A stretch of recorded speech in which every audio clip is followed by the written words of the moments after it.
Saudara, mari kita membaca dalam 2 Petrus 1 ayat 3 sampai 7. 2 Petrus pasal 1 ayat 3 sampai 7. Dari sini kita melihat apa yang perlu kita kejar. Bahkan firman Tuhan berkata kita harus mengejarnya dengan bersungguh-sungguh. Tidak dengan separuh-separuh hati, tapi dengan bersungguh-sungguh kita mengejar maksud Tuhan ini supaya jadi kepada kita. Karena kuasa ilahinya telah menganugerahkan kepada kita segala sesuatu yang berguna untuk hidup yang saleh oleh pengenalan kita akan Dia yang telah memanggil kita oleh kuasanya yang mulia dan ajaib. Dengan jalan itu Ia telah menganugerahkan kepada kita janji-janji yang berharga dan yang sangat besar, supaya olehnya kamu boleh mengambil bahagian dalam kodrat ilahi dan luput dari hawa nafsu duniawi yang membinasakan dunia.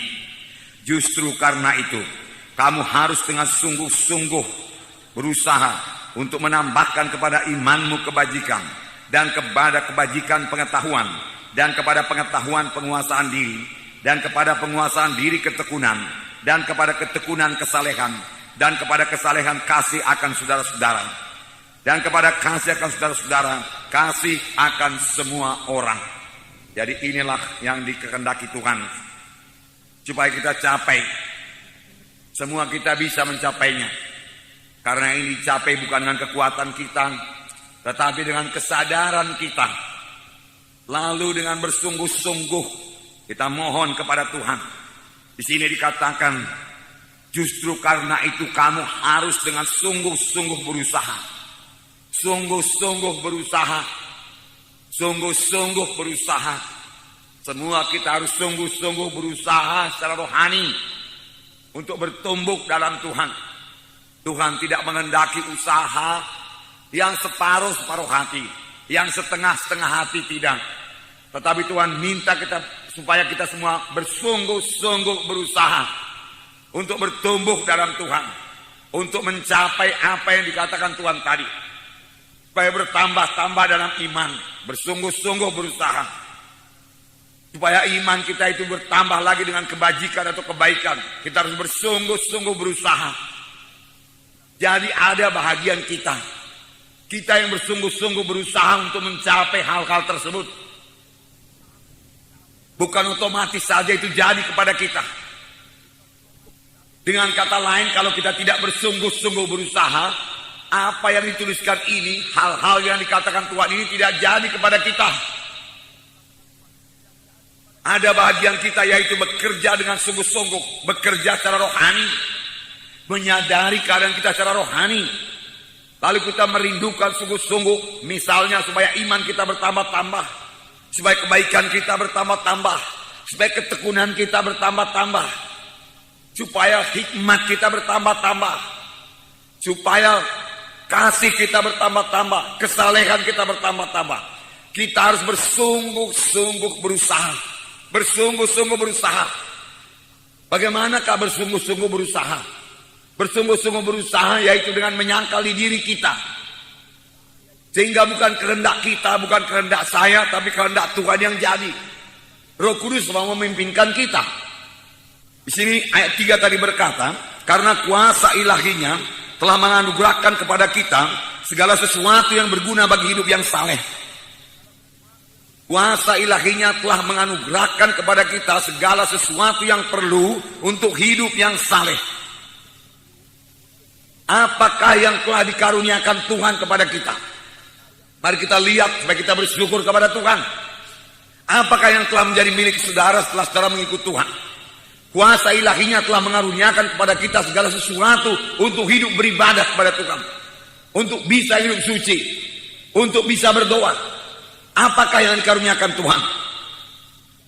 Yang pertama tentu saja keselamatan jiwa. Kita sudah selamat, itu karunia Tuhan. Yang kedua dikaruniakan Tuhan kepada kita Roh Kudus. Tuhan telah memberikan Roh-Nya kepada kita. Tuhan berkata, aku memberikan kepadamu penolong yang lain yang akan menyertai kamu selama-lamanya. Seorang penolong yang lain yang akan menyertai kamu selama-lamanya, yaitu Roh kebenaran.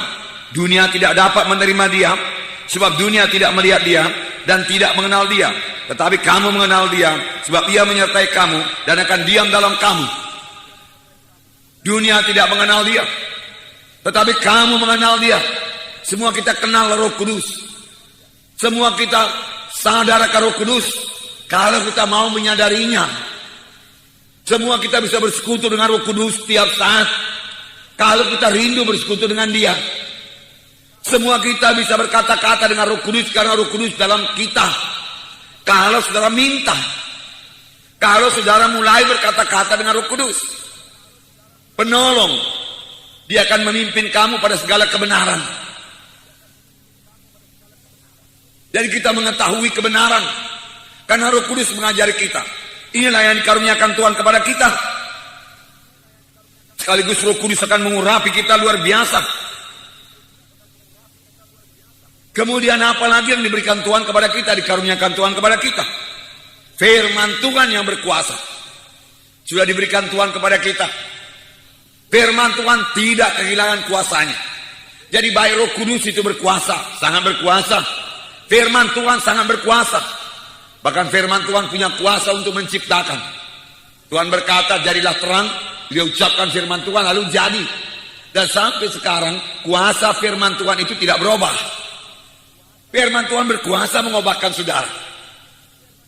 Dalam Yeremia 23:29, bukankah firmanku seperti api, demikianlah firman Tuhan, dan seperti palu yang menghancurkan bukit batu.